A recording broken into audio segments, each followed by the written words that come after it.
Hello from slidenerd and hello from Weaves. In the last video, I showed you guys the concept and the steps behind how to make a linear layout using Java code. In this video, we are gonna get our hands dirty and actually make it inside our Android developer tools. So here, I have my linear layout code example project running, which simply has this main activity which is named as linear layout code example.java. So here, I'm gonna do my step one. First, if you guys remember, create the object for the view group and the views. So I'm gonna simply say linear layout LL, that's all, text view T and button B.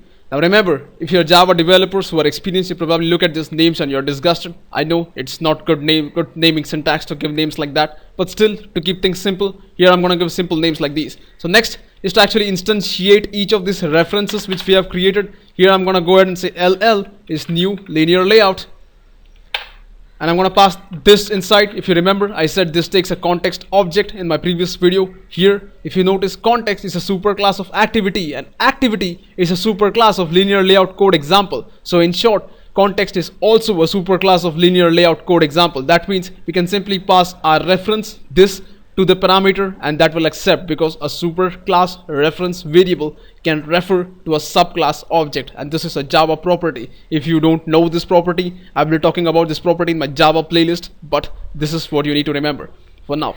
So here I say T is new text view again, same context parameter, right?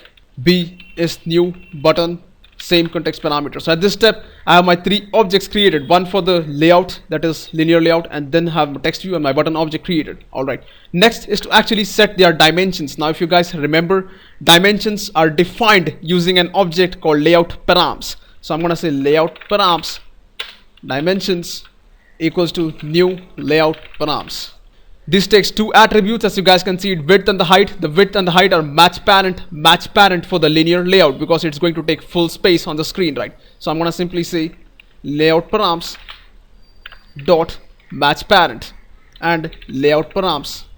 So at this point, I have simply defined the dimension object to be match parent in width and match parent in height, but I have not told the linear layout that, hey, these are your dimensions. So for that, I'm gonna simply say linear layout dot set layout params, and I'm gonna pass the dimensions object which I created above. So at this step, your linear layout knows how big it should be, because we have already defined the width and height over here inside our dimensions object. Now the same step you need to do for the text view and also for the button, to tell each of them how big they should be. So let's actually make another layout params object by saying layout params. I'll call this object view dimensions as new. So here I have created another layout params for the text view and the button. Now I have created the same object for both of them, because they are both wrap content in width and wrap content in height, right? So at this point, I'm going to simply say t.set layout params view dimensions. Again, button is also going to use the same wrap content and wrap content in width and height, right? So I'm going to say b.set layout params. So at this point, what I have done is I have created the object in view groups, right? That is, our linear layout has been instantiated, the text view has been instantiated, the button is there, and we have set the dimensions for each of them. Next is to actually set the properties. Now if you remember, our linear layout was vertical in orientation, so I'm gonna say linear layout dot set orientation. There is a vertical parameter inside your linear layout class. I'm gonna say linear layout dot vertical. So this is gonna make my orientation vertical for the linear layout. Next, for the text view, if you remember, the text should be hello world. So I'm gonna say t.set text. I'm gonna say hello world over here.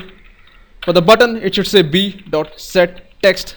So at this point, we have defined the properties for everything. Now we need to add the text view and the button inside our linear layout. If you see the XML on the right side, that's how things would look, right? So for that, we're gonna say ll.add view.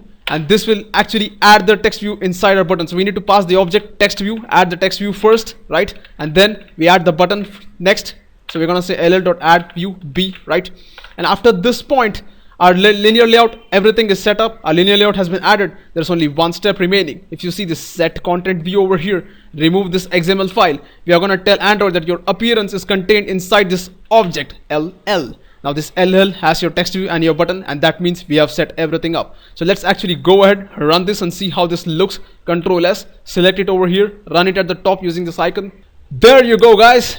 Bam, it's running. There's the hello world text view. There's the button right below it. And yes, you guys can see it looks exactly like what we used to do in XML all these days, and it's working perfectly now. But remember, this is not the recommended approach. I just made this vid so that you guys know how to define your layouts in Java code. I hope you guys have understood something out of this video. If you like what you saw, please subscribe to my channel, comment, let me know your thoughts. I would love to hear from you guys. Thanks for watching. I'll catch you guys in the next vid. Have a nice day.